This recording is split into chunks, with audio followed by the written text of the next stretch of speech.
নিত্যদিনের মতো আজকে আবারও নিয়ে চলে এলাম কক্সবাজারের বিখ্যাত লট্টা শুটকি বোনার রেসিপি। খুবই মজাদার এবং খুবই টেস্টি। ভিডিওটি স্কিপ না করে ছোট্ট একটি লাইক দিয়ে ভিডিওটি শেষ পর্যন্ত দেখার অনুরোধ রইল। আশা করি আজকের শুটকি মাছ বোনার রেসিপিটি খুবই ভালো লাগবে। রেসিপিটি ভালো লাগলে একটি শেয়ার করে সবাইকে দেখার সুযোগ করে দিবেন। হ্যালো এভরিওয়ান, আসসালামু আলাইকুম, welcome back to my channel. আপনারা সবাই কেমন আছেন? আশা করি যে যেখানে আছেন সবাই অনেক অনেক ভালো আছেন এবং সুস্থ আছেন।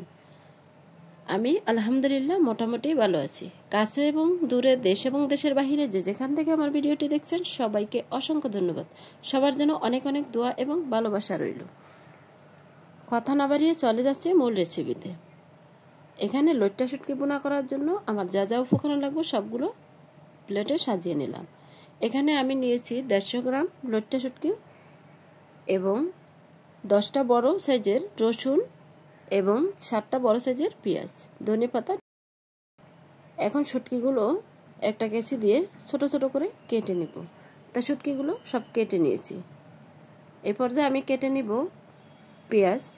পেঁয়াজগুলো অফ ক্যামেরায় ভালো করে ছিলে ধুয়ে পরিষ্কার করে নিয়েছি। এখন জাস্ট কেটে নিব। তা এক এক করে সবগুলো পেঁয়াজ কেটে নিচ্ছি। বন্ধুরা, আমার রেসিপিটি কেমন হয়েছে অবশ্যই কমেন্টের মাধ্যমে মূল্যবান মতামত রাখবেন। এক এক করে সবগুলো পেঁয়াজ আমি ছোট ছোট করে কুচি করে নিচ্ছি। এখন একটা প্লেটে সবগুলো পেঁয়াজ তুলে নেব। আর শুটকি রান্না করতে প্রচুর পরিমাণে পেঁয়াজ রসুন প্রয়োজন। প্রচুর পরিমাণে পেঁয়াজ রসুন দিয়ে যদি শুটকি বোনা করেন খেতে কিন্তু এক কথায় অসাধারণ। মাছ মাংসকেও হার মানাবে, এতটাই টেস্টি আর এতটাই মজার। তা এখন আমি সবগুলো রসুনও ছোট ছোট করে কেটে নিব। সবগুলোই অফ ক্যামেরায় ভালো করে ধুয়ে ছিলে পরিষ্কার করে নিচ্ছি।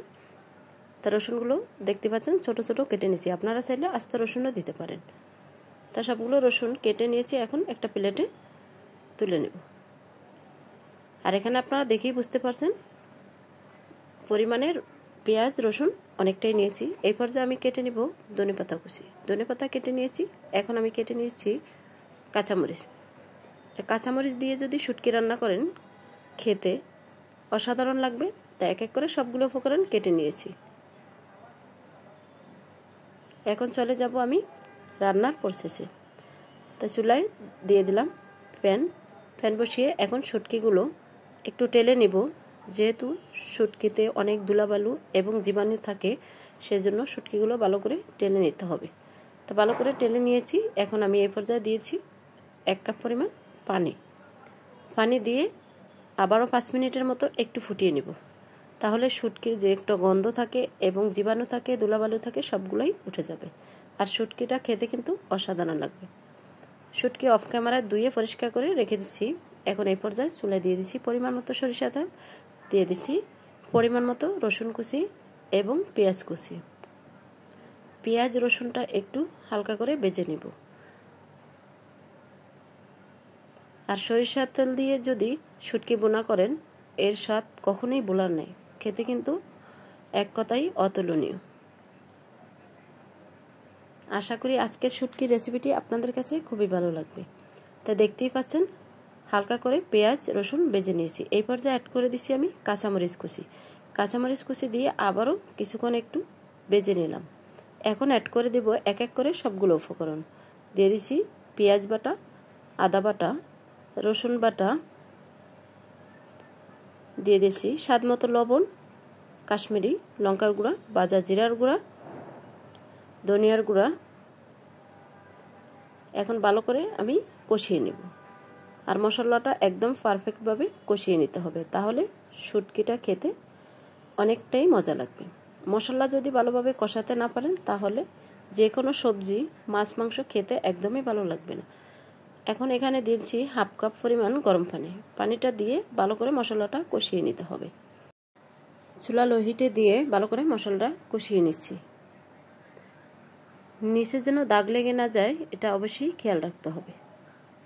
এখন ঢাকনা দিয়ে আমি রেখে দিব 5 থেকে 7 মিনিটের মতো, যাতে মশলাটা একদম পারফেক্টভাবে কষিয়ে উপরে তেল উঠে আসে। 7 মিনিট পর ফিরে আসছি। দেখতেই পাচ্ছেন মশলাটা পারফেক্টভাবে কষানো হয়ে গেছে। উপরে তেল উঠে আসলে বুঝবেন মশলাটা পারফেক্টভাবে কষানো হয়ে গেছে। এখন আবারও নেড়ে চেড়ে ভালো করে কষিয়ে নিলাম।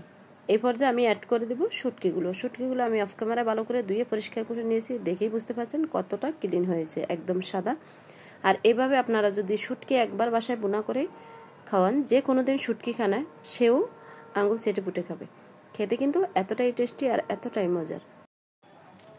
এখন ভালো করে শুটকি কষিয়ে নিতে হবে, তা অনবরত নেড়ে ছেড়ে কষিয়ে নিছি। আর চুলা লো হিটে রাখতে হবে, যেহেতু এখানে পানি দেওয়া হয় না, সে পর্যায়ে একটু খেয়াল রাখতে হবে নিচে যেন লেগে না যায়।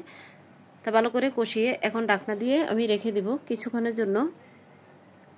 কিছুক্ষণ পর ফিরে আসছি, ঢাকনা তুলে আবারও অনবরত নেড়ে ছেড়ে নিব। আর দেখতেই পাচ্ছেন মাশাআল্লাহ কালারটা খুব সুন্দর হয়েছে, আর খেতে কিন্তু এক কথাই অসাধারণ। এখন আমি অ্যাড করে দিছি 1 কাপ পরিমাণ গরম পানি।